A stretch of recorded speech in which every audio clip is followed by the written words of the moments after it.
ಇಂದಿನ ನಮ್ಮ ವಿಡಿಯೋದಲ್ಲಿ patch work blouse cutting and stitching ಅನ್ನೋದನ್ನು ನೋಡೋಣ. ಅದಕ್ಕೆ ನಾನು ಮೊದಲಾಗಿ ಬಾಡಿ ಫ್ಯಾಬ್ರಿಕ್ ಹಾಗೆ ಲೈನಿಂಗ್ ಅನ್ನೋದನ್ನು ತಗೊಂಡಿದ್ದೀನಿ. ಈಗ ಲೈನಿಂಗ್ ಬಂದಿದ್ದನ್ನ ಮಿಡ್ಲ್ ಅನ್ನೋದು ಫೋಲ್ಡಿಂಗ್ ಅನ್ನೋದು ಮಾಡ್ಕೊಂಡಿದ್ದೇನೆ. ನೆಕ್ ಮೆಜರ್ಮೆಂಟ್ಸ್ ಹಾಗೆ ಬಾಡಿ ಮೆಜರ್ಮೆಂಟ್ಸ್ ಎಲ್ಲ ನಿಮ್ಗೋಸ್ಕರ ಎಕ್ಸ್ಪ್ಲೇನ್ ಮಾಡ್ಬಿಡ್ತೀನಿ. ಫಸ್ಟ್ ಬಂದಿದ್ದನ್ನ ಚೆಸ್ಟ್ ಮೆಜರ್ಮೆಂಟ್, ಫ್ರಂಟ್ ಬ್ಯಾಕ್ ಎರಡು ಸೇರಿ ಇರ್ತದೆ 40 ಇಂಚು, ಬ್ಲೌಸ್ ಲೆಂತ್ 14 ಇಂಚು, ನೆಕ್ ವಿಡ್ತ್ ಟಾಪ್ ಸೈಡ್ 2.5 ಇಂಚು, ಶೋಲ್ಡರ್ 3.5 ಇಂಚು, ಆರ್ಮಲ್ ಡೌನ್ 5.5 ಇಂಚು, ಆರ್ಮಲ್ ವಿಡ್ತ್ 5.5 ಇಂಚು. ಈಗ ನೆಕ್ ಓಪನ್ ಬಂದಿದ್ದಾನ 11 ಇಂಚು, ನೆಕ್ ವಿಡ್ತ್ ಬಾಟಮ್ ಸೈಡು 3/4. ಈಗ ನಾನು ಫಸ್ಟ್ ಅದನ್ನು ಸ್ಕ್ವೇರ್ ಮಾರ್ಕ್ ಅನ್ನೋದು ಮಾಡ್ಕೊಬಿಡ್ತೀನಿ. ಈಗ ಸ್ಕ್ವೇರ್ ಮಾರ್ಕ್ ಆದಮೇಲೆ ನಾನು ಪಾನ್ ಶೇಪ್ ಒಂದು ಮಾರ್ಕ್ ಅನ್ನೋದು ಮಾಡ್ಕೊಬಿಟ್ಟು ಮೇಲ್ಗಡೆ 1 ಇಂಚು ಈ ಪಾನ್ ಶೇಪ್ ಮಾರ್ಕ್ ಇದೆಯಲ್ವ ಅಲ್ಲಿ 1/4 ಅದನ್ನು ಸ್ಟ್ರೈಟ್ ಆಗಿ ಅನ್ನೋದು ಮಾರ್ಕ್ ಅನ್ನೋದು ಮಾಡ್ಕೊಂಡಿದ್ದೇನೆ. ಈಗ ಇಲ್ಲಿ ಬಾಟಮ್ ಸೈಡ್ಗೆ ಆ 1.5 ಇಂಚಿ ಕರೆಕ್ಟಾಗಿ ಬರೋ ಥರ ನೋಡಿಕೊಂಡು ಅಲ್ಲಿಂದ ಹಾರ್ಟ್ ಶೇಪ್ ಒಂದು ಮಾರ್ಕ್ ಅನ್ನೋದು ಮಾಡಿಕೊಂಡೆ. ಈಗ ನಾನು ಪೇಪರ್ ಕ್ಯಾನ್ವಾಸ್ ಅನ್ನೋದನ್ನು ತಗೊಂಡಿದ್ದೇನೆ. ಪೇಪರ್ ಕ್ಯಾನ್ವಾಸ್ ಮಿಡ್ಲ್ ಅನ್ನೋದು ಫೋಲ್ಡಿಂಗ್ ಅನ್ನೋದು ಮಾಡಿಕೊಂಡು ಲೈನಿಂಗ್ ಕೆಳಗಡೆ ಪೇಪರ್ ಕ್ಯಾನ್ವಾಸ್ ಅನ್ನೋದು ಮಾಡ್ಕೊಬಿಟ್ಟು ಲೈನಿಂಗ್ ಮೇಲ್ಗಡೆ ಮಾಡ್ಕೊಂಡು ಅವೆರಡು ಒಂದೇ ಲೆವೆಲ್ ಬರೋ ಥರ ಇಟ್ಕೊಂಡಿದ್ದೇನೆ ನಾನು. ಈಗ ನೆಕ್ ಮಾರ್ಕ್ ಮಾಡಿದೆಯಲ್ವಾ ಅದು ಮಾತ್ರ ನಾನು ಕಟಿಂಗ್ ಅನ್ನೋದು ಮಾಡ್ಕೊತಾ ಇದ್ದೀನಿ. ಈಗ ಅದನ್ನೆಲ್ಲ ನೀಟಾಗಿ ಕಟಿಂಗ್ ಅನ್ನೋದು ಮಾಡಿಬಿಟ್ಟು ನಾನು ಲೈನಿಂಗ್ ತೆಗೆದು ಸೈಡಿಗೆ ಅನ್ನೋದು ಮಾಡ್ಕೊಂಡಿದ್ದೇನೆ. ಪಿನ್ ಅನ್ನೋದು ಹಾಕೋಬಿಟ್ಟು ಮೇಲ್ಗಡೆ ಮಾರ್ಕ್ ಮಾಡಿ ತೋರಿಸಿದ್ನಲ್ವಾ ಸೇಮ್ ಮೇಲ್ಗಡೆ 1 ಇಂಚು, ಬಾಟಮಲ್ಲಿ 1/4 ಇಂಚು, ಇಲ್ಲಿ 1.5 ಇಂಚು. ಈಗ ಫಸ್ಟ್ ನಾನು ಆ 1/4 ಮಾರ್ಕ್ ಇದೆಯಲ್ವ ಇದನ್ನು ಮಾರ್ಕ್ ಅನ್ನೋದು ಮಾಡ್ಕೊಬಿಡ್ತೀನಿ. ಈಗ ಇಲ್ಲಿ ಚಿಕ್ಕದಾಗಿ ಒಂದು ಹಾರ್ಟ್ ಶೇಪ್ ಅನ್ನೋದು ಮಾಡ್ಕೊಬಿಡ್ತೀನಿ. ಓಕೆ, ನೆಕ್ ಮೇಲ್ಗಡೆಯಿಂದ ಹಾರ್ಟ್ ಶೇಪ್ ಮಾರ್ಕ್ ಅನ್ನೋದು ಮಾಡ್ಕೊಂಡಿದ್ದೇನೆ. ಈಗ ಅಲ್ಲಿಂದ ನಮಗೆ 1/4 ಯಾವ ಜಾಗಕ್ಕೆ ಬರುತ್ತೆ ಅಂತ ನೋಡ್ಕೊಂಡು ಕರೆಕ್ಟಾಗಿ ಅದೇ ಶೇಪ್ ಅನ್ನೋದನ್ನು ಡ್ರಾಯಿಂಗ್ ಅನ್ನೋದು ಮಾಡ್ಕೊಬಿಡಿ. ಓಕೆ, ಈಗ ಆಯ್ತಲ್ವಾ. ಈಗ ಔಟ್ ಸೈಡ್ ಮಾರ್ಕ್ ಏನಿದೆಯೋ ಆ ಮಾರ್ಕ್ ಅನ್ನೋದು ಕಟಿಂಗ್ ಅನ್ನೋದು ಮಾಡ್ಕೊಬಿಡಿ ಪೇಪರ್ ಕ್ಯಾನ್ವಾಸನ್ನು.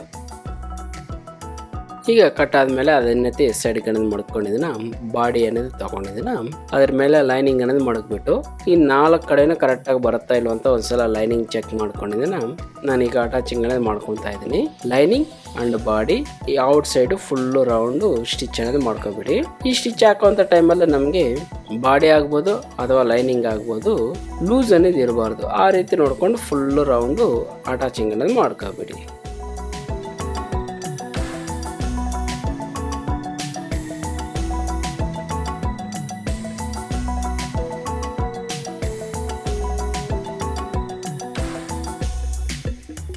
ಈಗ ಇದು ಅಟ್ಯಾಚಿಂಗ್ ಅನ್ನೋದು ಆಯ್ತಲ್ವಾ. ಈಗ ಒಂದ್ಸಲ ನೀಟಾಗಿ ಚೆಕ್ ಮಾಡ್ಕೊಂಡಿದ್ದೀನ. ನಮಗೆ ಲೈನಿಂಗ್ ಬಂದು ಅನ್ನೋದು ರೆಡಿ ಇರ್ತದೆ, ಬಾಡಿ ಬಂದು ಎಕ್ಸ್ಟ್ರಾ ಇರ್ತದಲ್ವಾ. ಈಗ ಲೈನಿಂಗ್ ಲೆವೆಲ್ಕು ಬಾಡಿ ಫುಲ್ಲು ಕಟಿಂಗ್ ಅನ್ನೋದು ಮಾಡ್ಕೊಬಿಡಿ ಫುಲ್ ರೌಂಡು.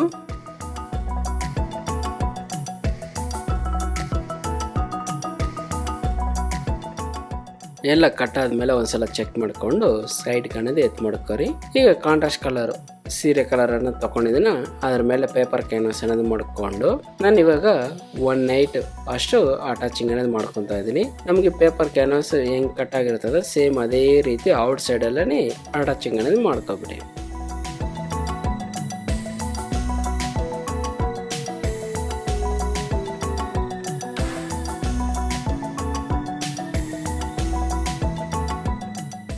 ಈಗ ಎಲ್ಲ ಅಟ್ಯಾಚಿಂಗ್ ಆದಮೇಲೆ ಪೇಪರ್ ಕ್ಯಾನ್ವಾಸ್ ಲೆವೆಲ್ಗೆ ನೀಟಾಗಿ ಎಕ್ಸ್ಟ್ರಾ ಇರೋ ಬಟ್ಟೆ ಎಲ್ಲ ನೀಟಾಗಿ ಕಟಿಂಗ್ ಅನ್ನೋದು ಮಾಡ್ಕೊಬಿಡಿ.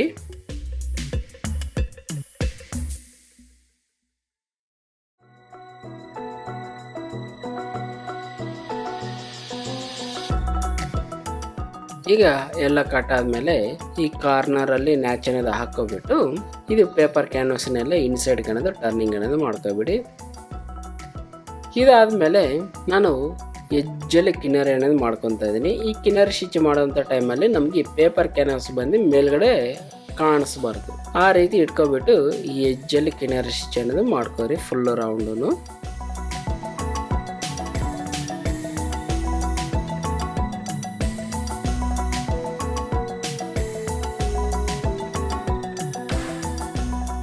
ಇದೆಲ್ಲ ಸ್ಟಿಚ್ ಆದಮೇಲೆ ಮತ್ತೆ ಇನ್ಸೈಡ್ಗೆ ನಮಗೆ ಪೇಪರ್ ಕ್ಯಾನ್ವಾಸ್ ಅನ್ನೋದು ಇದೆಯಲ್ಲ ಇನ್ನು ಸ್ವಲ್ಪ ಒಳಗಡೆಗೆ ಅಲ್ಲಿ body and paper canvas attach ಆಗೋ ಥರ ಒಂದು ಸ್ಟಿಚ್ ಅನ್ನೋದು ಹಾಕ್ಕೊಬಿಡ್ತೀನಿ.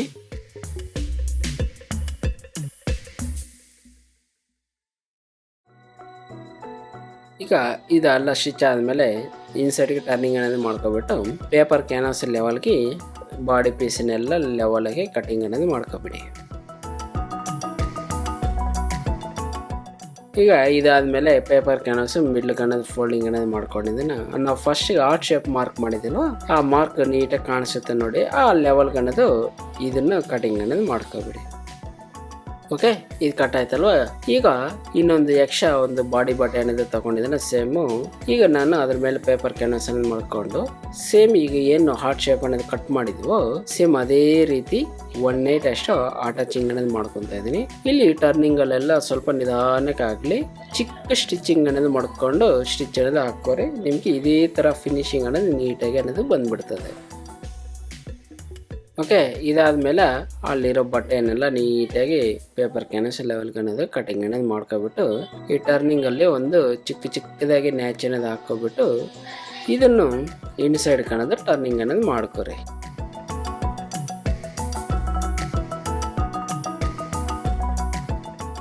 ಇದು ಟರ್ನಿಂಗ್ ಅನ್ನೋದು ಆದ್ಮೇಲೆ ನೀಟಾಗಿ ಇಟ್ಕೊಂಡಿದ್ದನ್ನ ನಾನು ಇಲ್ಲಿ ಎಜ್ಜಿ ಕಿನಾರ್ ಅನ್ನೋದು ಮಾಡ್ಕೊತಾ ಇದ್ದೀನಿ. ಒಂದೇ ರೀತಿ ಇರಬೇಕು, ಆ ರೀತಿ ನೋಡ್ಕೊಂಡು ಇದನ್ನು ಕಿನಾರ್ ಸ್ಟಿಚ್ ಮಾಡ್ಕೊರಿ.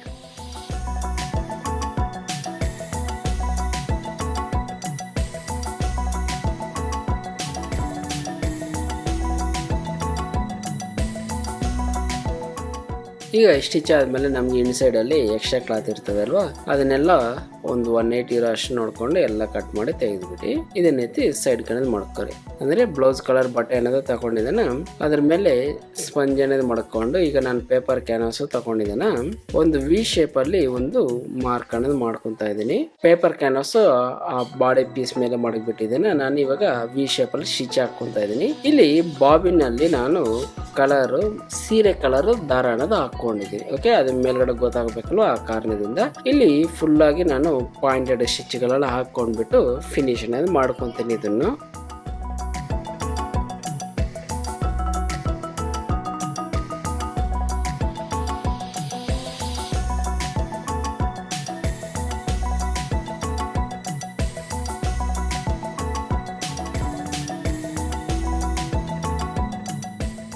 ಈಗ ಸ್ಟಿಚ್ ಎಲ್ಲ ಕಂಪ್ಲೀಟ್ ಆದಮೇಲೆ ಮತ್ತೆ ನಾವು ಪ್ಯಾಚ್ ಅನ್ನೋದು ರೆಡಿ ಮಾಡಿದಲ್ವಾ, ಅದನ್ನು ತಗೊಂಡಿದ್ದೇನ ಇಲ್ಲಿ ವಿ ಶೇಪ್ ಇದೆ ನೋಡಿ, ಕರೆಕ್ಟಾಗಿ ಆ ಸೆಂಟರ್ ಕಡೆ ಮಾಡ್ಕೊಬಿಟ್ಟು ಈ ಪ್ಯಾಚ್ ಅನ್ನೋದು ಅಟ್ಯಾಚಿಂಗ್ ಅನ್ನೋದು ಮಾಡ್ಕೊಬಿಡಿ.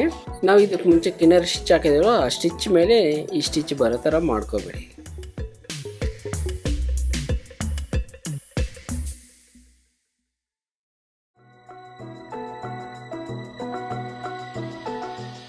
ಇದು ಅಟ್ಯಾಚಿಂಗ್ ಅನ್ನೋದು ಆಯ್ತಲ್ವಾ. ಈಗ ಅಷ್ಟೇ ಒಳಗಡೆ ಇರೋ ಎಕ್ಸ್ಟ್ರಾ ಕ್ಲಾತ್ನೆಲ್ಲ ನೀಟಾಗಿ ಕಟ್ ಮಾಡಿ ತೆಗೆದುಬಿಡಿ. ಇದಾದ್ಮೇಲೆ ಮಿಡ್ಲಿಕ್ ಅನ್ನೋದು ಸೆಂಟ್ರಲ್ಲಿ ಕಟ್ ಮಾಡಿಬಿಟ್ಟು ತೆಗೆದುಬಿಟ್ಟು ಈಗ ಬಾಡಿ ಅನ್ನೋದು ತಗೊಂಡಿದ್ದಾನ ಆ ಬಾಡಿನ ಸೀದಾ ಹಾಕೋರಿ. ಸೀದಾ ಹಾಕೊಂಡು ಈ ಪ್ಯಾಚ್ ಬಂದಿದ್ದಾನೆ ಇನ್ಸೈಡ್ಗೆ ಹೋಗ್ಬೇಕು, ಆ ರೀತಿ ಇಟ್ಕೊಂಡಿದ್ದಾನೆ. ನಾನಿವಾಗ ಈ ಪ್ಯಾಚ್ ಅನ್ನೋದು ಅಟ್ಯಾಚಿಂಗ್ ಅನ್ನೋದು ಮಾಡ್ಕೊತಾ ಇದ್ದೀನಿ. ಇಲ್ಲಿ ನಮ್ಗೆ ಅಟ್ಯಾಚಿಂಗ್ ಮಾರ್ಜಿನ್ ಬಂದಿದ್ದಾನೆ ಕರೆಕ್ಟಾಗಿ 1/4 ಇಂಚ್ ಅನ್ನೋದು ಇರ್ತದೆ. ಅದು ಒಂದೇ ಲೆವೆಲ್ ಬರೋ ಥರ ನೋಡ್ಕೊಂಡು ಅಟ್ಯಾಚಿಂಗ್ ಅನ್ನೋದು ಮಾಡ್ಕೊರಿ. ಇಲ್ಲಿ ಮಿಡ್ಲ್ ಅಲ್ಲಿ ನಾವು ವಿ ಶೇಪ್ ಅಲ್ಲಿ ಸ್ಟಿಚ್ ಹಾಕಿದಲ್ವಾ, ಅದು ಮತ್ತೆ ಈ ಪಾಂಡ್ ಶೇಪ್ ಮಾರ್ಕ್ ಮಾಡಿದಲ್ವಾ, ಇವೆರಡು ಕರೆಕ್ಟಾಗಿ ಮ್ಯಾಚ್ ಆಗಬೇಕು. ಆ ಲೆವೆಲ್ ನೋಡ್ಕೊಂಡು ನೀವು ಸ್ಟಿಚ್ ಅನ್ನೋದು ಹಾಕೋರಿ.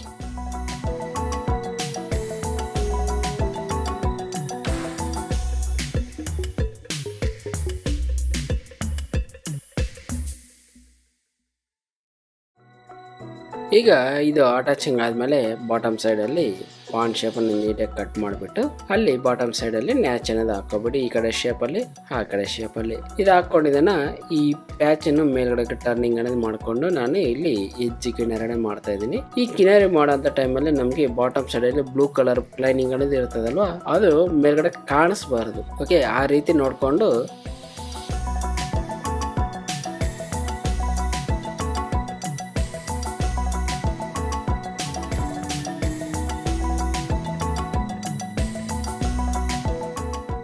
ಈಗ ಒಂದು ಸೈಡ್ ಕಿನಾರಿ ಅನ್ನೋದು ಆಯ್ತಲ್ವಾ, ಇನ್ನೊಂದು ಸೈಡ್ ಸೇಮ್ ಇದೇ ರೀತಿ ಔಟ್ ಸೈಡ್ ಎಜ್ ಕಿನಾರಿ ಅನ್ನೋದು ಮಾಡ್ಕೊಬಿಡಿ. ಈಗ ಬಾಡಿ ಅಂಡ್ ಪ್ಯಾಚ್ ಅಟ್ಯಾಚಿಂಗ್ ಅನ್ನೋದು ಆಗಿಬಿಡ್ತದೆ.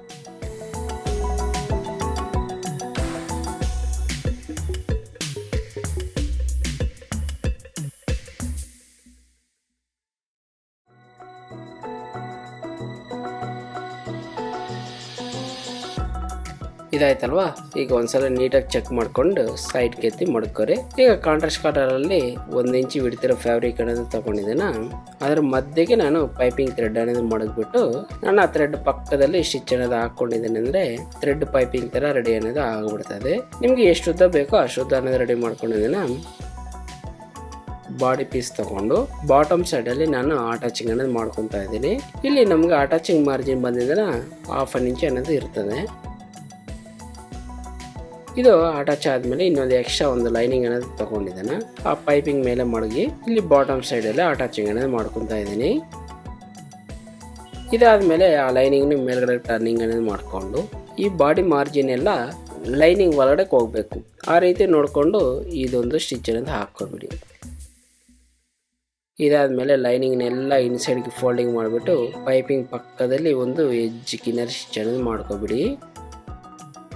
ಇದಾದ್ಮೇಲೆ ಮಿಡ್ಲ್ ಅನ್ನೋದು ಫೋಲ್ಡಿಂಗ್ ಅನ್ನೋದು ಮಾಡ್ಕೊಂಡಿದ್ದೀನಿ. ಬ್ಯಾಕ್ ಸೈಡ್ ಡಾಟ್ ಅನ್ನೋದು ಮಾಡ್ತಾ ಇದ್ದೀನಿ. ಈ ಡಾಟ್ ಮೆಜರ್ಮೆಂಟ್ ಬಂದಿದ್ರೆ ನಮಗೆ 1/2 ಇಂಚ್ ಬಿಡುತ್ತಿರ್ತದೆ, 2.5 ಇಂಚ್ ಲೆಂತ್ ಅನ್ನೋದು ಇರ್ತದೆ. ಎರಡು ಕಡೆನೂ ಒಂದೇ ರೀತಿ ಬರೋ ಥರ ನೋಡಿಕೊಂಡು ಸ್ಟಿಚ್ ಅನ್ನೋದು ಹಾಕೋಬಿಡಿ.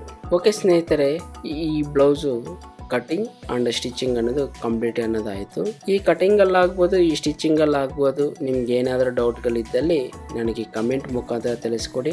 ಹಾಗೆ ಈ ವಿಡಿಯೋ ನಿಮ್ಗೆ ಇಷ್ಟ ಆಗಿದ್ದಲ್ಲಿ ಒಂದು ಲೈಕ್ ಅನ್ನೋದು ಮಾಡ್ಕೊರಿ. ಹಾಗೆ ನನ್ನ ಚಾನಲ್ನ ಸಬ್ಸ್ಕ್ರೈಬ್ ಮಾಡ್ಕೊರಿ. ಪಕ್ಕದಲ್ಲೇ ಇರುವಂಥ ಬೆಲ್ ಐಕಾನ್ ಕ್ಲಿಕ್ ಮಾಡ್ಕೊಂತ ನಿಮ್ಮ ಸಪೋರ್ಟು ನನಗೆ ಯಾವಾಗಲೂ ತಿಳಿಸ್ತಾರಿ ಅಂತ ಈ ವಿಡಿಯೋ ಮುಗಿಸ್ತಾ ಇದ್ದೀನಿ. ಓಕೆ ಸ್ನೇಹಿತರೆ, ಮತ್ತೆ ಬರೋ ವಿಡಿಯೋದಲ್ಲಿ ನಿಮ್ಮನ್ನೆಲ್ಲರನ್ನೂ ಭೇಟಿ ಆಗ್ತೀನಿ. ಓಕೆ ಬಾಯ್.